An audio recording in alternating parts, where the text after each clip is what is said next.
Hey everyone, this is Kevin T. Rodriguez, film critic of iCritic.net, and I want to have a little bit of a gripe, rant, slash, complaint about Movies Anywhere.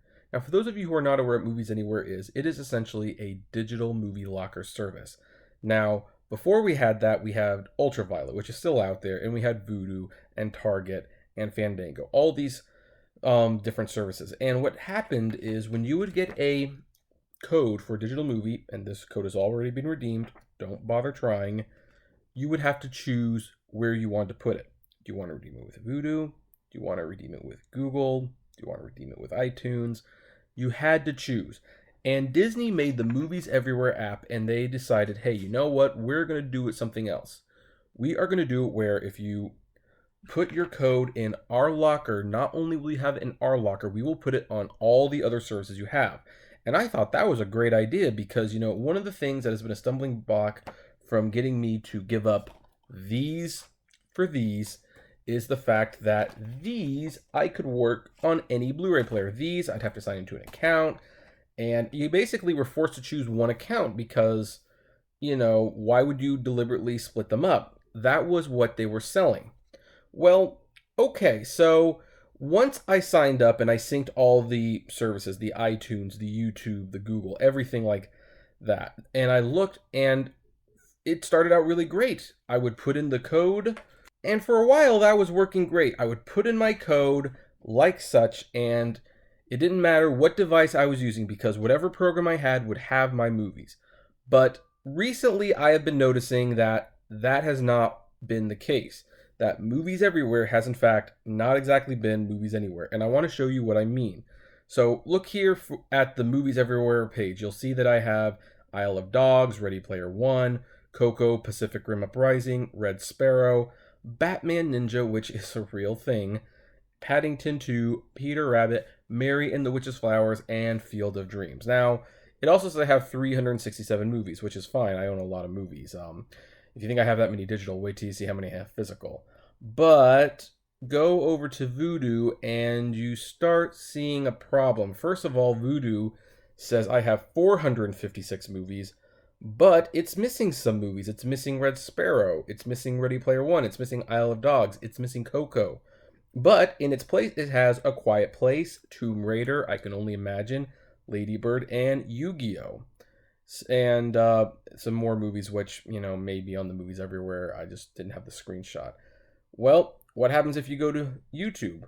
Well, you're missing some more movies. You're missing Lady Bird, you're missing Tomb Raider, I Can Only Imagine. Coco and Ready Player One are there though. Now what about iTunes? Well, that's probably the most comprehensive, but it's still not complete. As you can see, Tomb Raider and I Can Only Imagine and Yu-Gi-Oh! Are still missing, but there are other movies. Now, why is this important? Well, the thing is, the digital movie revolution has been struggling because people want control of their movies. If they buy their movies, they want to put it on whatever devices they want it, stream it on whatever service they want. And I think that was the thing that finally got people like me to adopt buying music digitally when Apple said, we're not going to do DRM or anything like that. We're just going to let you buy the music, and you can do whatever you want with it. Put it on as many CDs as you want, put it on as many devices as you want. We don't care. And you know what? The music industry isn't exactly suffering because of that. And yet the movie companies still have these things where they're trying to control the movies. I bought that movie. It's my copy. I want to do whatever I want with it. And yet, as you can see, I am still forced to choose between which services I want to use because I can't have them for everything, and that is wrong. Even the marketing for Movies Everywhere has changed drastically. As you can see, we have two sheets of paper here. One advertises it as just another streaming service, where another one acts as a little umbrella hub, like, hey, we'll have all your movies from all these places. And of course, that is clearly not true. So I don't know what's going on with Movies Everywhere. I don't know if there's some serious contract issues. It seems to be more of a recent thing, but the thing is, when I went to Movies Everywhere and I switched to Movies Everywhere, it was because it put movies on everything, not just one or two services. Unfortunately, it looks like we're regressing back to that, where I now have to actually choose which service do I use the most, because if I use Vudu the most, then I don't care if Movies Anywhere puts it on iTunes and YouTube. I got to put it on Vudu. That's the account that gets shared with my family and friends. Otherwise, they can't watch certain movies. So I don't know. I hope Disney figures this out, because if I buy that movie, it should be on whatever service I want. It should be on all the services that I have an account to, and they should not be telling me what to do with it.